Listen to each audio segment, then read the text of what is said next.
नमस्कार. आजच्या व्हिडिओमध्ये तुमचं स्वागत आहे. बऱ्याच जणांचा असा प्रश्न आहे की एकच कंटेंट किंवा एकच व्हिडिओ आम्ही वेगवेगळ्या सोशल मीडिया प्लॅटफॉर्मवरती वापरू शकतो का? काय वाटतंय मित्रांनो तुम्हाला? आपण वापरू शकत असू?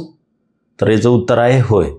आपण हा व्हिडिओ 1, 2, 3 यामधलं पहिलं आहे फेसबुक, दुसरा आहे इंस्टाग्राम आणि तिसरा आहे तुमचं यूट्यूब. तर या सोशल मीडियाच्या ज्या प्लॅटफॉर्म्समध्ये जे ऑनलाईन मनी अर्निंगवाला जो प्लॅटफॉर्म आहे आणि ज्याच्याबद्दल आपण बोलतोय की फेसबुकवरून पैसे कसे कमवावेत किंवा सोशल मीडियामधून पैसे कसे कमवावेत याच्याबद्दल जे बोलतोय, तर हा सगळ्यात जास्त विचारलेला प्रश्न आहे. तर मित्रांनो, आपण या व्हिडिओमध्ये समजून घेऊ की हे आपण कसं करू शकतोय. तर मित्रांनो, याच्यातली मेन गोष्ट तुम्ही पहिली समजून घ्या की हे जे प्लॅटफॉर्म्स आहेत ह्या प्रत्येकाच्या वेगवेगळ्या टर्म्स अँड कंडिशन आहेत आणि त्या जर एकदा तुम्हाला कळाल्या तर तुमचा एकच व्हिडिओ तुम्ही वेगवेगळ्या प्रकारे या तिन्ही प्लॅटफॉर्मवरती वापरू शकता. त्याचे वेगवेगळे व्हर्जन्स तुम्ही बनवू शकता. म्हणजे हा आता जो समोर तुमच्या बघतोय की हा तुम्ही लॉंग व्हिडिओच्या फ्रेममध्ये मला बघताय, जे यूट्यूबवरती मी तुमच्याशी आता बोलतोय. जर यालाच मी एडिट करून प्रॉपर वेने एडिट करून जर याची मी शॉर्ट क्लिप बनवली आणि ती मी शॉर्ट्समध्ये टाकली किंवा मी फेसबुकला रील्समध्ये टाकली किंवा इंस्टाग्रामला मी तिला रील्समध्ये टाकली, तर अशा पद्धतीने तुम्ही ते वापरू शकता. तर आता आपण सगळ्यात पहिलं बघणार आहोत की जो पहिला बनवलेला व्हिडिओ आहे हा व्हिडिओ तुम्हाला फेसबुकवरती पब्लिश करायचा आहे, बरोबर? हा व्हिडिओ तुम्ही फेसबुकवरती पब्लिश केला तर याच्यामध्ये तुम्ही वेगवेगळ्या पद्धतीने एडिट केला आणि त्याला सपोज तुम्ही काय बॅकग्राऊंड म्युझिक वापरलेलं आहे, तर मेक शुअर करा की ते बॅकग्राऊंड म्युझिक जे तुम्ही घेतलंय ते फेसबुकच्या साऊंड कलेक्शनमधून तुम्ही घेतलेलं आहे. की तिथं साऊंड कलेक्शनमध्ये भरपूर सगळे सॉंग्स असे आहेत की जे कॉपीराईट फ्री आहेत. काही सॉंग्स असे आहेत की जे रेव्हेन्यू शेअरिंगवाले आहेत, की म्हणजे ज्याच्यातून तुम्ही सपोज 2 रुपये कमवले तर 1 रुपया किंवा 1.5 रुपया ते सॉंगचा जो ओनर आहे त्याला जाणार आहे. अशा पद्धतीनं त्याचा रेव्हेन्यू शेअरिंग बेसिसवरती पण तुम्हाला काही सॉंग्स तिकडे वापरायला मिळतात. पण आता तुम्ही म्हणाल की हे सगळं झालं, आम्ही एडिट केलं, सॉंग पण वापरलं आणि आम्ही फेसबुकवरती व्हिडिओ टाकला. तसंच तुम्ही उठला आणि तो व्हिडिओ तुम्ही उठून यूट्यूबवर टाकला तर तुमचं काम संपलं, तुमची सगळी मेहनत वेस्ट जाणार आहे. कारण यूट्यूब या सॉंग्सना अलाउ नाही करत आहे इन द सेन्स तिकडे तुम्हाला कॉपीराईट लागण्याचे चान्सेस जास्त आहेत. तर करायचं आहे काय बघा, पहिल्यांदा सगळी प्रोसिजर समजून घ्या. व्हिडिओ बनवत असताना या 2 गोष्टी लक्षात ठेवा की जसं मी आता तुमच्याशी बोलतोय असं बोलून जर तुम्ही व्हिडिओ बनवत असाल तर शक्यतो बॅकग्राऊंड म्युझिक लावायच्या फंदात पडू नका. दुसरी गोष्ट, याचा फायदा काय होतो की हे ॲज इट इज कट करून तुम्ही यूट्यूबला वापरा, फेसबुकला वापरा, इंस्टाग्रामला वापरा, तुम्हाला टेन्शनच नाही. म्युझिक नाही त्यामुळे कॉपीराईटचा विषयच नाही, फक्त तुम्हाला त्याचे व्हर्जन्स करायचे, बरोबर?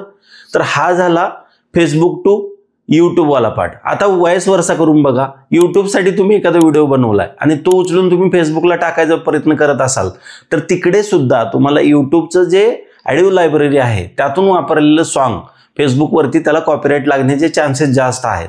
त्यामुळे शक्यतो लॉंग व्हिडिओ जे बनवणार आहात तुम्ही, तुमचे व्लॉग असतील, ब्लॉग असतील किंवा असे माझ्यासारखे इन्फॉर्मेटिव्ह व्हिडिओ असतील, इन्फॉर्मेटिव्ह व्हिडिओला शक्यतो बॅकग्राऊंड म्युझिक लावू नका. पण व्लॉग आहे जिथं तुम्ही चेहरा न दाखवता काम करताय तिथं म्युझिकशिवाय मजा नाही आहे, बरोबर? तर एक गोष्ट लक्षात ठेवा की फेसबुकसाठी जो ऑडिओ वापरणार आहे तो साऊंड कलेक्शनमधून घ्या. यूट्यूबसाठी जो ऑडिओ वापरणार आहे तो यूट्यूबच्या ऑडिओ लायब्ररीमधून घ्या. या दोन्हीचं काम संपल्यानंतर इन्स्टाचं काम आहे रील्स. तर इन्स्टावरती आता सद्यस्थितीला जे ट्रेंडिंग म्युझिक आहे त्याच्यावरती कॉपीराईट लागत नाही. पण तुम्ही असं बोलत असाल आणि ते कॉपीराईट नसलेलं किंवा असलेलं म्युझिक लावलं तर कुणालाच काही समजणार नाही. त्याच्यापेक्षा बेटर वे असं ठेवा, जर चेहरा दाखवून काम न करत असाल, तुम्ही चेहरा न दाखवता बनवलेले व्हिडिओ असतील तर इंस्टाग्रामसाठी जेव्हा ती रील अपलोड कराल तेव्हा ओरिजिनल रीलचा आवाज पूर्णतः कमी करा आणि इंस्टाग्रामच्या म्युझिकचा आवाज अप करा, म्हणजे तुम्हाला हा कॉपीराईटचा विषय तिकडे सॉर्ट होणार आहे. तर मित्रांनो, हे व्हिडिओ एडिटिंग करण्यासाठी कॅनवा तुमच्याकडे आहे. लॅपटॉपवरून करत असाल तर ॲडोब प्रीमियर प्रो आहे, वंडरशेअर आहे किंवा फिल्मोरा आहे.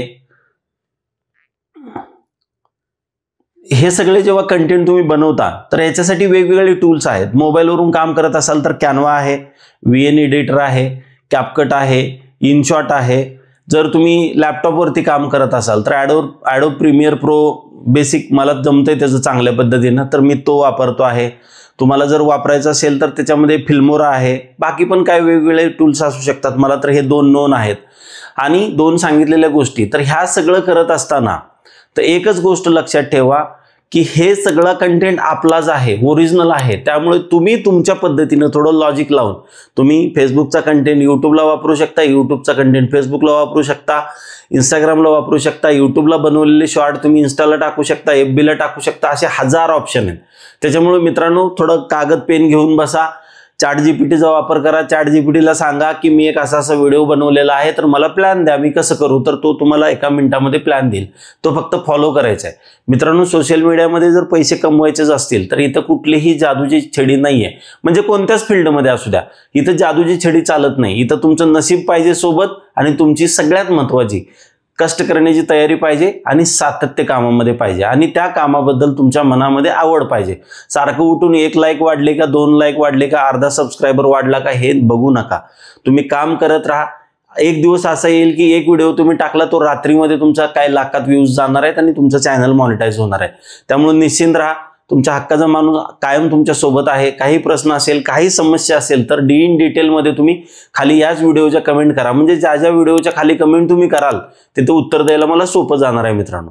तर मराठी माणसाच्या हक्काचं हे पेज असेल, यूट्यूबचं चॅनल असेल, लाईक करत राहा, फॉलो कमेंट करत राहायचं. सबस्क्राईब करायला तर अजिबात मागे पुढे बघायचं नाही. लवकरच भेटू. नवीन विषय, नवीन व्हिडिओ. तोपर्यंत जय महाराष्ट्र.